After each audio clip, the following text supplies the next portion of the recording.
Hello everybody, John here, and today onto the garage I stopped making bigger holes and weld up the holes on Steed, my XK8.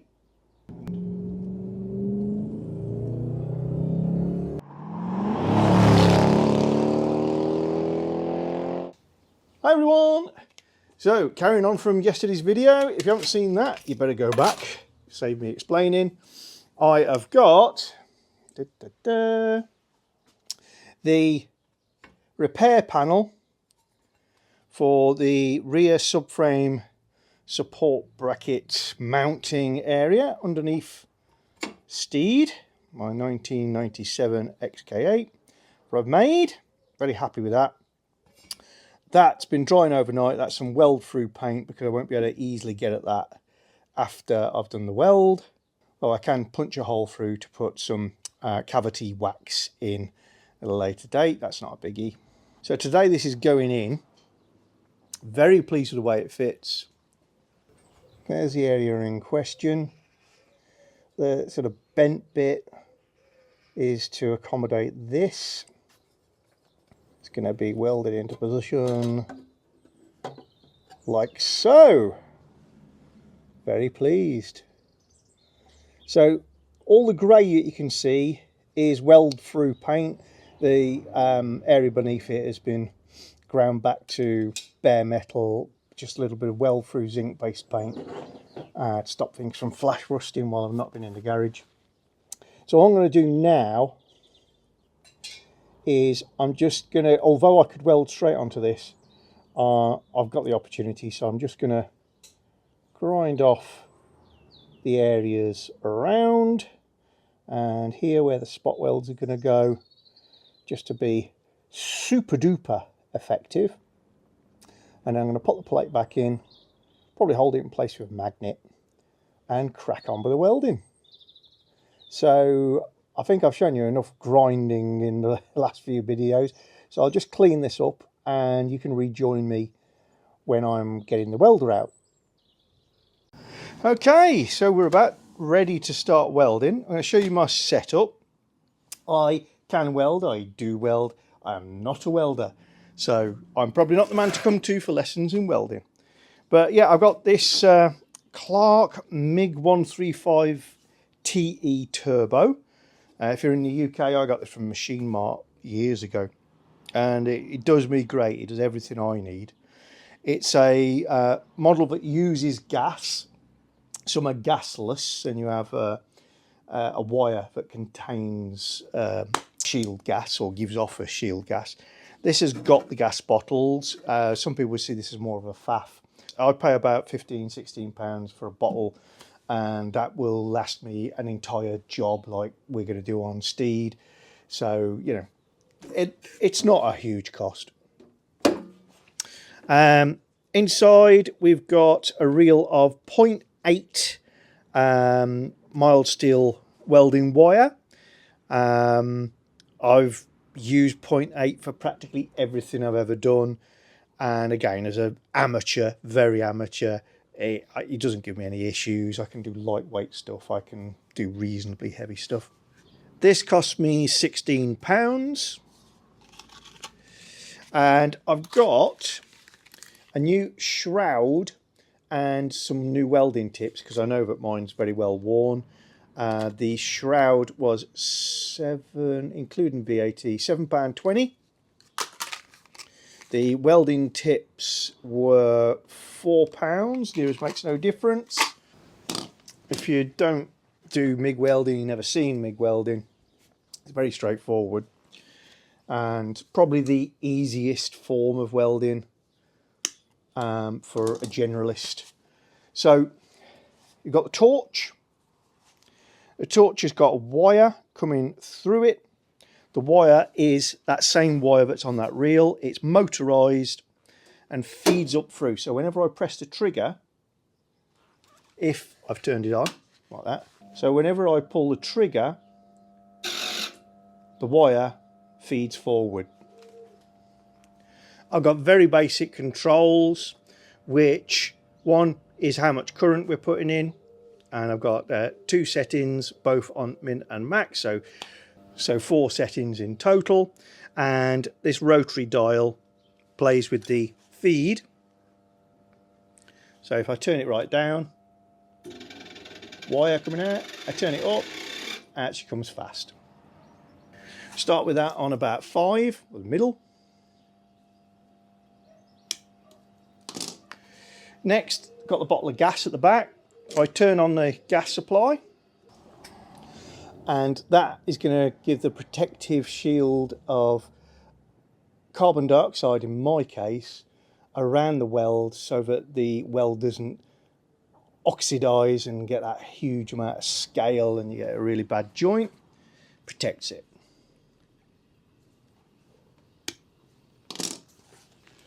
Over time, this shroud can start to block up with the weld splatter which bounces back from your welding. That isn't actually too bad. And this tip here is these, and again, when that starts to get worn, eroded and really battered, you can replace those. The only other things are, you obviously need a power supply. I'm in the UK, so we got a 240 volt domestic supply, meaning that it's quite easy to do welding with decent kit. We need an earth. So we need to ground or earth the workpiece. In this case, the workpiece is the car. So what I've done is I've screwed one of the bolts for the suspension mount back in so I can clamp onto that and give me a good earth connection. Always disconnect the battery from your car before you do any welding. So as we can see, my battery is disconnected. I've got a fire extinguisher close at hand, and my garage door's open because fumes. Now there's one additional layer of safety issue we've got with welding where I'm welding, is it's on the underside of the car, and short of flipping the car over, that means I'm underneath the welding. So everything's dropping down on you, you're getting, all of the splatter is being assisted by gravity towards you. So you really do need to take some precautions. So, you know, I've got the old workwear on, but it's got nylon in it and plastics and all sorts of things, and it'll burn through off every piece of spatter. It'll catch fire. You'll hurt yourself if you're not careful. You get away with it on most types of welding because the odd spark leaves holes. It's irritating. You might even go, ow. But when it's falling on you, you're going to know about it. So I've got a welder's jacket. So it's pure hide jacket, suede jacket, you might want to call it. Oops, velcroed to myself. You can also use flame retardant cottons. Essentially avoid all man-made meltable or flammable items. Come on, go. I mentioned I've got a poorly wing. Not in this stuff anyway. Oh, there we go. So I've got poppers, and then I've got Velcro as well to stop anything from creeping between the poppers. I've got a collar that flaps up, and I've got sleeves that I can button up or pop up again and make reasonably snug.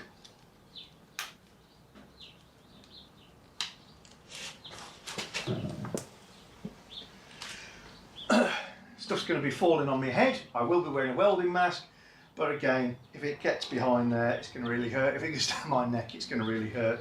So, welder's hood, it makes me look really cool, is also a good thing.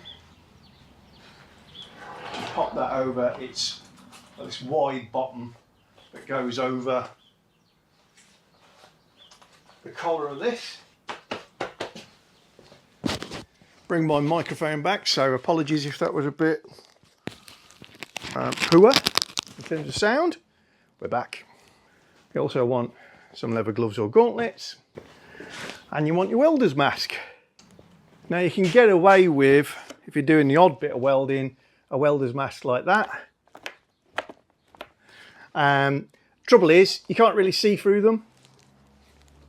It uses up one of your hands, and arc eye, which is where you get an eye full of the bright light off of your welding, is very painful. You do not want it. So do yourself a favour, invest in a proper welding mask or helmet. Get an electrochromatic one, because as a beginner or casual user, it's a lot easier to use one of these things anyway. I'm going to try and put the welding mask on you guys. So that's without the welding mask. That's with the welding mask. Obviously a little distorted because you're looking through glass after glass after glass with a lens on this camera. But how it works is, as soon as it detects a flash from the welder, it tints. Can you see that? And it tints very heavily, and it tints very quickly. And what that means is you can see through this until you strike the arc, and then it automatically tints, and it's fast enough to stop you from being hurt, and it just makes things a hell of a lot easier. Mine's a little bit better than the most basic ones. It's got what they call a true colour electrochromatic lens, and that just means that when you look through it in the untriggered situation, it appears very little or not tinted at all. More basic ones will appear quite dark green, but you can see through them.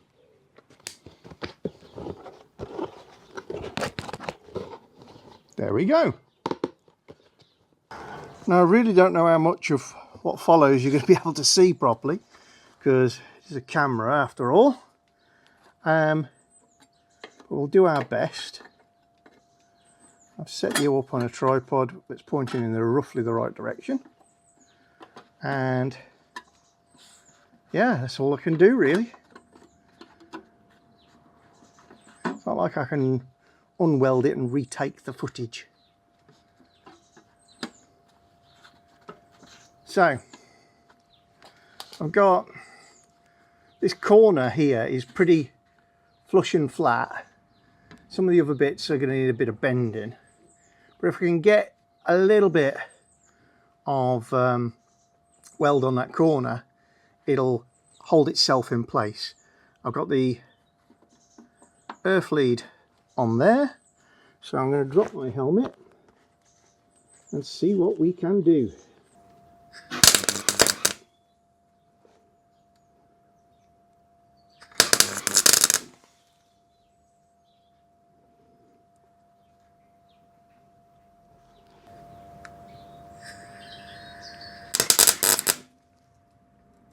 What we're going to do now is make sure as we tack it into place, we've got all the levels correct. So at the moment this edge is a bit high, I want pushing in. So reach down, and hopefully I've put it in reach. I should have a hammer.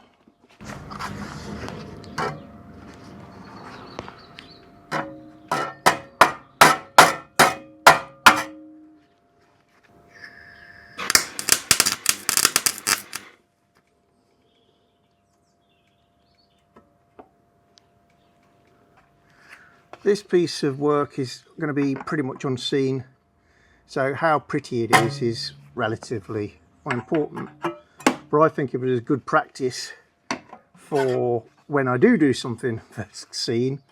So I'm going to try and make it as flush as I can, and in doing so it'll minimise the amount of grinding, sanding, whatever you want to call it, dressing we do later.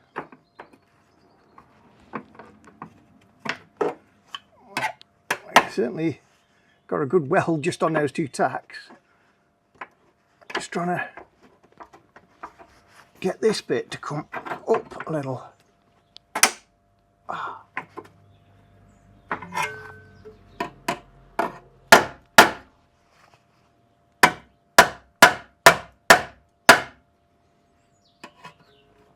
That's flat.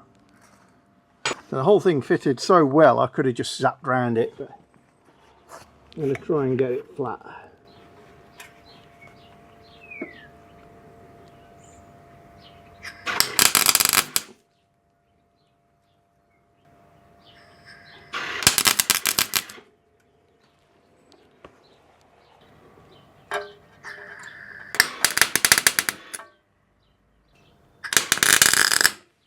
Oops.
Well, you've not missed much, just me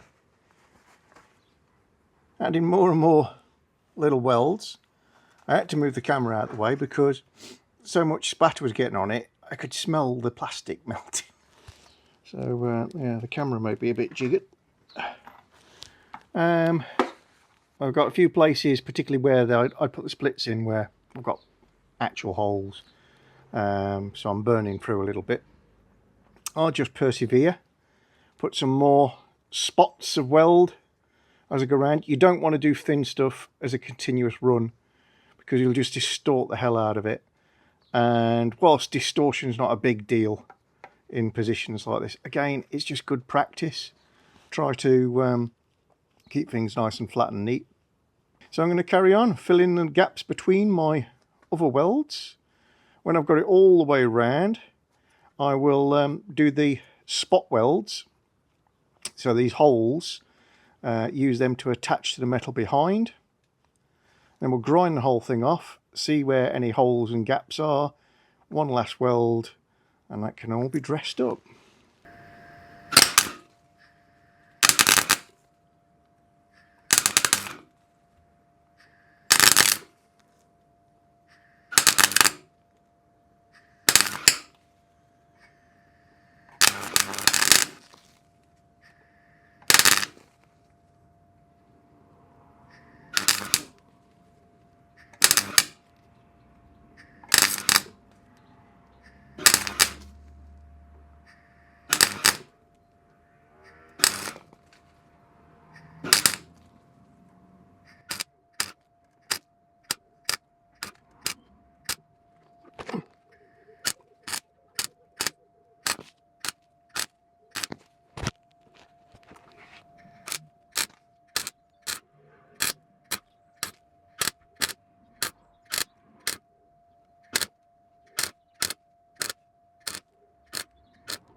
Decided I'm going to have to keep showing you this in installments. I'm wrecking my camera with the sparks and splatter and whatever. So much as it's nice to take photos of welding, I have to do some video of when I'm welding something that's not underneath, because it's just making a mess. But we're progressing. We're progressing. It's not the prettiest, as I said. Not professional welder. Just can weld. And I suppose that's debatable, and somebody will tell me I can't. But yeah, lots and lots of spot welds all joining up to start to create a bead. I've just knocked a couple of spiky bits off, hence the grindiness. But I'll go going around that a couple more times and then grind it back with a combination of, I've got a metal grinding wheel on that angle grinder, and I got a flat wheel on that grinder. And so it doesn't have to look pretty, but I'll just make it reasonably neat and smooth before I go into treating that area. So come back to you again very soon. Hello again. Don't know, I look cute in my hood. So back under the car. Now got a complete weld all the way round, made up of lots and lots and lots of dots. The reason for not doing a continuous run is it'd just buckle the metal. It's too thin for continuous beads. And I've plug welded where the holes were, the sort of spot welds, and it's all tied together rather nicely. So what I'm going to do now is dress it all up with a grinder, and I'll show you. Well, at this point, as you can tell by the lack of lip sync, we lose the sound because of the microphone setup I got is getting a little aged, and the connections in the camera are getting a little aged, so anything but knocks it around loses it. But yeah, this is dressed up. You can see some holes. Well, you might be able to see some holes, some little pin pricks and bits and pieces. So I'll have to go back and give it a few more little dabs with a welder, grind them off, and then we'll have a continuous bead. And I'm very pleased with it. It's turned out reasonably flat, reasonably neat, and I managed to do the whole thing with the one repair panel when I thought I was going to have to do it with two. Just that simple bend, and not trying to replicate the original shape too much, has made it turn out pretty reasonable. So as my welding goes on thin sheet, I'm quite proud. So I've dressed her up, filled the holes with metal. I've cleaned the whole thing up a little more. I've also cleaned up the sill a little more because it got a little bit of flash rust on it. But this is a sound if really quite ugly repair, it just didn't go far enough. And my current thinking is get this done, do the same on the other side, do the front ball joints, a few other little jobs to get her through her MOT, and then come back to this as appropriate. And because, you know, we're getting closer and closer to the edge of my talent, I might even farm this bit out despite having the parts, but we'll see.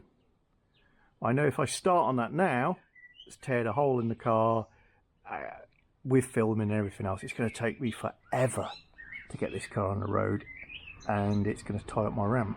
So I think we're going to coat this over now with some Built Hamber Hydrox 80, and I'll do the sill as well, because that will effectively arrest any corrosion that might have occurred just because it's bare metal. I'll probably give it 2 coats, then we will stone chip this area and give it a black paint and maybe some under seal, and then reassemble that bit. Yeah, Hydrate 80 Rust Killer Barrier System. Brilliant stuff. So, yeah, lid. I think every time I come to this container, it's sealed on.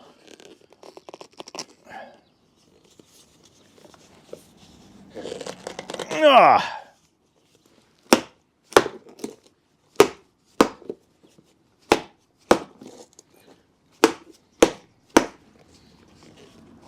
There we go. A little of this goes a long way. It flows really well. It's quite thin. So get your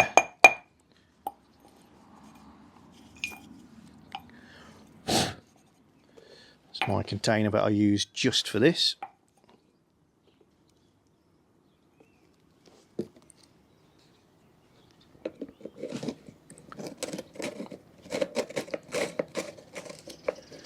And my brush that I use just for this.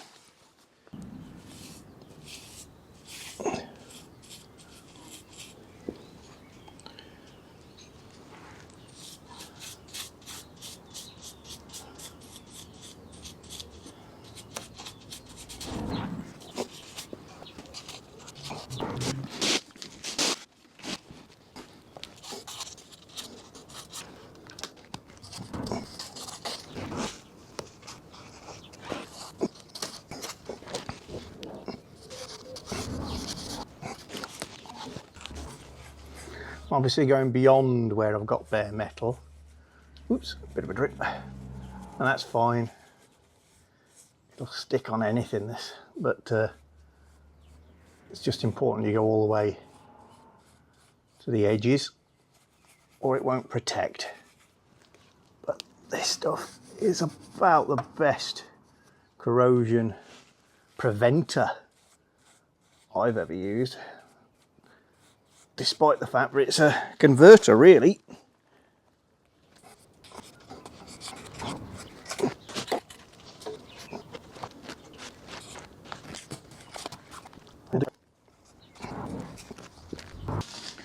I'll say we're going to be leaving this repair for a little while. So let's make sure it doesn't get any worse. So I'm a bit cruel on it because it's a completely sound repair.